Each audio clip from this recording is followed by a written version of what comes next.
শোকস্তব্ধ গোটা ভারতবাসী। ভারতীয় সিনেমার এক জনপ্রিয় অভিনেতা এবং লেজেন্ডারি অ্যাক্টর ধর্মেন্দ্র কেবল কৃষ্ণ দেওল, যিনি ভারতীয় সিনেমায় ধর্মেন্দ্র নামে পরিচিত, 24 নভেম্বর 2025 আমাদের সকলকে কাঁদিয়ে চলে গেলেন। তিনি ভারতীয় সিনেমার হিম্যান, ধর্মপাজি এবং বীরু নামেও পরিচিত।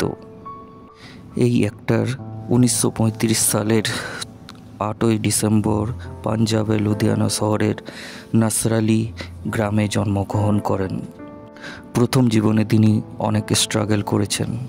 তিনি প্রথমে গাড়ি মেকানিকের কাজ করেন, মাত্র 200 টাকা মাসিকে তিনি কাজ করেন। এরপর দিলীপ কুমারের সিনেমা দেখে তিনি উদ্বুদ্ধ হন এবং ছোট থেকেই তার ইচ্ছা সিনেমা জগতে যাওয়ার। এই ইচ্ছা পূরণ করতে তিনি মুম্বাই পাড়ি দেন এবং 1958 সালে ট্যালেন্ট হান্ট কম্পিটিশনে প্রথম হন এবং তার স্বপ্ন পূরণের প্রথম ধাপে এগিয়ে যান। 1960 সালে দিল ভি তেরা হাম ভি তেরা সিনেমার মাধ্যমে তার বলিউডে আগমন ঘটে। এরপর বেশ কয়েকটি সিনেমা করেন, কিন্তু প্রথম দিকে তার সিনেমাগুলো সেরকম জনপ্রিয় পায়নি। 1966 সালে তার সিনেমা ফুল और पत्थर এর মাধ্যমে তার কেরিয়ারের টার্নিং পয়েন্ট ঘটে। এরপরে একের পর এক হিট সিনেমা তিনি দিতে থাকেন। তিনি তার কেরিয়ারে প্রায় 300টির বেশি সিনেমা করেছেন।